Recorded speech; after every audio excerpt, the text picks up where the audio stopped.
गरीब मित्र को कोई प्यार करता है क्या? गरीब मित्र को आए फोन उठाने बंद कर दे। कि कहीं कुछ मांग न ले ले। तो वो अगर किसी चीज की आप शुभकामना भी दे रहा होगा तो भी फोन नहीं उठाएंगे। अरे बराबर श्री कृष्ण और सुदामा की जैसी मित्रता तो श्री कृष्ण ही निर्वाह कर सकते। सुदामा जैसा त्यागी और श्री कृष्ण अनुरागी, और श्री कृष्ण जैसे ऐश्वर्यवान और ऐसे त्यागी मित्र को प्यार करने वाले। नहीं, गरीब मित्र को कोई प्यार करता है क्या? महाराज जी, कभी कभी मैं अपनी नौकरी और अपने भविष्य को लेकर असुरक्षित महसूस करता हूँ और ये असुरक्षा मुझे बहुत परेशान करती है। इस असुरक्षा को दूर करने के क्या है कि जब तक भगवान का भरोसा नहीं होता तो जीव फिर अपनी हैसियत से चिंतन करता है तो उसे परेशानी हो जाती है। देखो, हम एक प्रसंग सुनाते हैं। भीष्म पितामह जिस समय सेनापति बने, दुर्योधन के कौरव पक्ष के सेनापति, तो रोज 10,000 महारथी मारते थे। 10,000 महारथी भीष्म जी, महान धनुर्धर, लेकिन एक भी पांडव को खरोच नहीं आती थी। तो दुर्योधन जल जाता।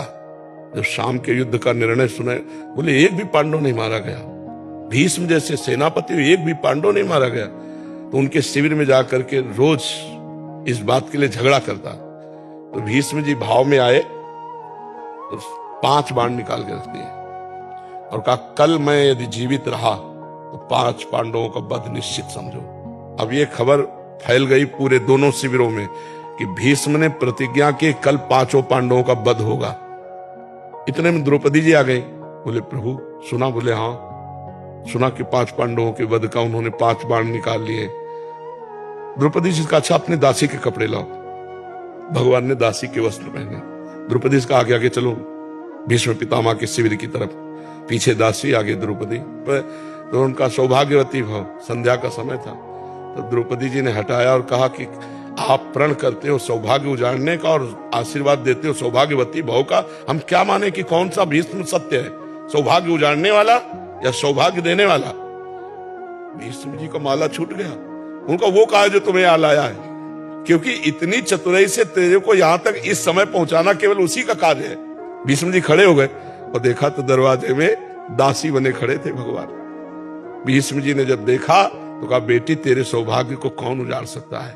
हम जैसे सैकड़ों भीष्म तो भी नहीं उजाड़ सकते, जिसका रक्षक ये गोविंद तुम्हारे लिए दासी बन के आया है। अब भगवान लौट करके आए तो देखा पांडव चैन से सो रहे हैं। तो पांडवों को जगाया। उनका भीष्म ने प्रतिज्ञा की है 5 पांडवों को मारने की। बोले, हाँ पता है। बोले, तुम चैन से सो क्यों रहे हो? बोले, जिसके तुम रक्षक हो तो चैन से हम सोए, आप खुद व्यवस्था करो। तो समझ रहे हो ना, अगर भगवान का भरोसा है तो चैन से सोगे, वो व्यवस्था खुद कर देंगे। और भगवान का भरोसा नहीं तो अपनी परेशानी, अपनी जिम्मेवारी लेने पर हम परेशान हो जाएं, क्योंकि हम मनुष्य हैं। हमारी क्षमता ईश्वरीय शक्ति के आगे नहीं है।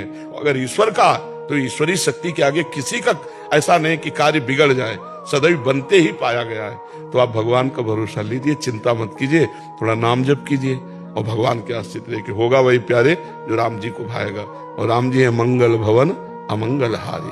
अमंगल हो नहीं सकता, हो ही नहीं सकता, तो इसलिए भगवान के भरोसे रहिए।